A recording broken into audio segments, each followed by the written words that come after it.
So can you tell us about Butler first off?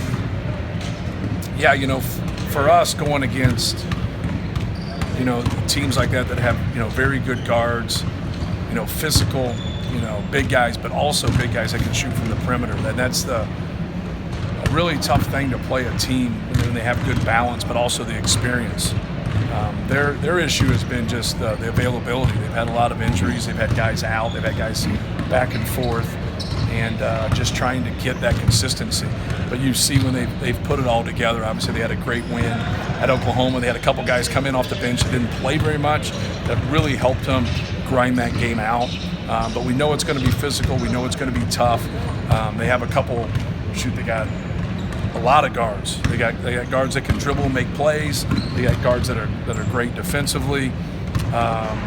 It's kind of tough because they have a lot of pieces, and it seems like it's a different guy every night. So you got to be on your P's and Q's and make sure that you don't let anybody have that career night against you, because it seems like it's a different guy almost every night. They have great balance. What's been your emphasis since getting back from New York in terms of what you want to see your team? Yeah, just having a better focus and just being sharper. Obviously when you take some good shots and they don't go in, it's not going to look as clean. And just trying to get it from an efficiency standpoint of running our stuff, being detailed, really being detailed across the board. It's are people scoring against us and we're not making mistakes. We have more points scored against us after we make mistakes, and that's kind of basketball, is taking advantage of people once they break down. So just trying to be better at what we do more than anything. Last year for the Crossroads Classic, what's next for your program in this spot in the next few years? Yeah, we're working on some different things, and got our name in there with some different events and trying to get things figured out. What would be best for this it'd be great for us if we could keep doing this. I think it'd be great for everybody. It's just my opinion, but I don't quite understand why it's going away. And hopefully it can come back. Maybe not every single year, but rotate and every 3, 4, 5 years and be able to play it. I think it makes sense for the fans from all the schools. It makes sense for the state. It's from your perspective. From my perspective, this doesn't add up. I know Butler wants to keep doing it. I know we want to keep doing it. But it's part of it. People are entitled to schedule and do what they want to do. But to me, I want to play really good teams in tough and different environments to help us have an NCAA tournament resume and to help us in there. We just got beat in the first round last year. I go back and reflect and say, did I do everything in my power to help us? I think I did, but you still are just trying to kind of be devil's advocate. But this has been great for us, and it's kind of disappointing that it's going away. Is it important for you to have a presence in Indianapolis at least once a year from a playing standpoint? Yeah, I think it's a lot of things for our fans, a presence. A lot of tournament games get played in Indianapolis, like whether it's the first couple rounds or the Sweet 16 round or a Final Four. We play our Big Ten tournament in Indianapolis a lot. Not every year, but that's the place that's been played the most, either that or Chicago. So there's a lot of good reasons why we should still keep playing in Indianapolis, but things have to line up. Where's the Gavitt games going? Is it sticking? Is it not sticking? Obviously, the ACC Big Ten Challenge will stay.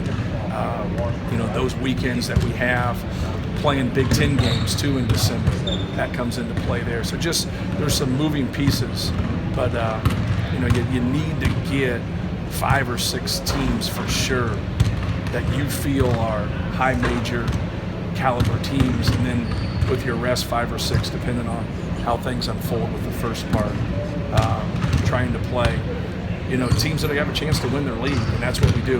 The thing that's going to be even harder in scheduling now is you're going to see a mid-major team that you schedule that has a lot of people returning, then all of a sudden you sign them to play, then they lose their guys to the transfer portal. So it's going to be harder to gauge who's going to be good and who's not going to be good, especially at low to mid majors. Because that's what it's not to say that we haven't played a couple teams in the 200s and the 300s, because we have, but we try to stay away from it. If you ever see us have a couple, it's normally because we got stuck, we had a certain date, and then nobody really wanted to play us on that date, and it just didn't work out. So we're always trying to frame our schedule to where if we can have success in the Big Ten, now have success non-conference, it's really going to affect our seed. Where other people that are looking at these things, you say, have you been in the tournament lately? What's your seed been lately? If you have, and then you kind of go back and look at their schedule, you can normally just stare at someone's schedule and say, hey man, you played too many 250s to 350s, and it really hurts you. Or you didn't play enough high majors that are in the NCAA tournament or whatever. Those are the type of things that we really try to reflect on, so we can have a great schedule, but also have a schedule that's going to help us jump a seed line here and there.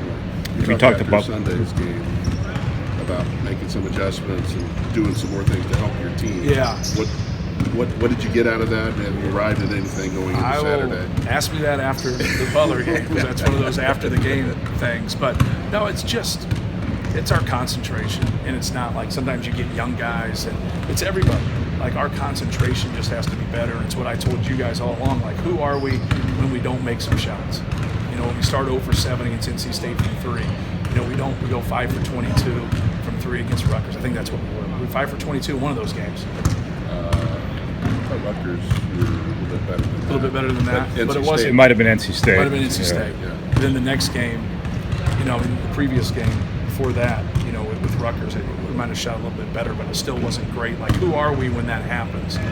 That's why they always say defense and rebounding travels. Your jumper sometimes doesn't go in the bag. But I think that's going to be the key, is when we get it, can we beat good people, especially on the road or neutral court, when we don't shoot well? But no, just trying to get our guys to understand that we just got to be better at what we do. We don't have to change. We don't have to do anything. But we watch too much tape where we just have, breakdowns. Sometimes they're subtle breakdowns. Sometimes they're obvious. And we just have to limit our breakdowns and then understand going forward. We got to be able to fix things within a game. Did Trey Kaufman go ahead and have his surgery? Yes. How long do you expect him to be out? I think he said like 4 to 6 weeks. Is Brandon pressing a little bit right now? He's taking bad shots. If you want to call it pressing, then that's pressing. What does he have to do to stop taking bad shots? Yeah, if he keeps taking bad shots, he's really going to limit himself. Because I'm not going to sit out there and watch somebody just, Now, if you got a low clock, I got it. I understand that. But he's got to take. He's a good player, but we got too many guys, and like when you do those type of things, you're allowing other people to get by you. Like, be smart. Like, you're helping. You're not helping your team, but you're helping other people on your team. Like, don't do those things. He's too good of a player to get in those situations and feel like the only way he can help us is by shooting the ball. He can rebound, he can defend, he can do a lot of things to help us. So that's what we needed to do. That's what I was going to ask. What other things should he be doing when those three-pointers are not falling? Well, it's not as much not falling. It's like he's taking shots. He's taking too tough of a shot. A lot of times guys that take tough shots, they make one of those tough shots, so it makes them feel like it's okay. He's not going to shoot 0% on those shots. But like when you go 1 for 5 on those shots or 1 for 4, then your games start to add up. And now it's like, man, like you're abusing your strength. Like, you have a strength here. Like, don't abuse. Like just take. He needs to take as many rhythm shots as he can get because he's a good shooter. So when he gets out of rhythm or people are draped on him, he's just got to move the basketball. Then he's still in that mode as a young player, even though he's been here 3 years, where that affects other things in his game. He has to stop equating his value to just shooting the ball. He can do other things to help us, but he's not going to do other things to help us when he's on the bench. But if he takes bad shots, that's where he's going to be. Hey, can you just kind of speak collectively about Ethan and Mason in terms of what they're doing for you right now from a role definition perspective and building a team? Yeah. Well, Ethan's given us someone who can guard those bigger wings, those fours, and he's done a very good job. He's just wired to play the right way. So he's out there just trying to help Purdue win. He's moving the basketball, he's getting the ball inside, he's making the extra pass, he's knowing what's going on. It doesn't mean that he's, not making some mistakes and some breakdowns, because he's normally getting on a pretty good player from a defensive standpoint. But he's making strides. He doesn't have a lot of game experience, with us. and he's gaining this game experience, and he's getting better. You know, he has the best plus minus on our team in that stretch, and it shows because he does a lot of little things, and he stays away from his weaknesses. Mason's going to play hard. Mason's going to crash the boards. He's going to mix it up. We need to get him shots, kind of like Isaiah Thompson. We need to get him shots. Earlier on in the year, we were getting him shots. We got to do a better job of trying to find him, to get him some shots. Well, Mason's no different. Mason's a good three-point shooter. We got to find him and, raise his value, where he's not playmaking. He's finishing at the rim, or he's finishing by making a three.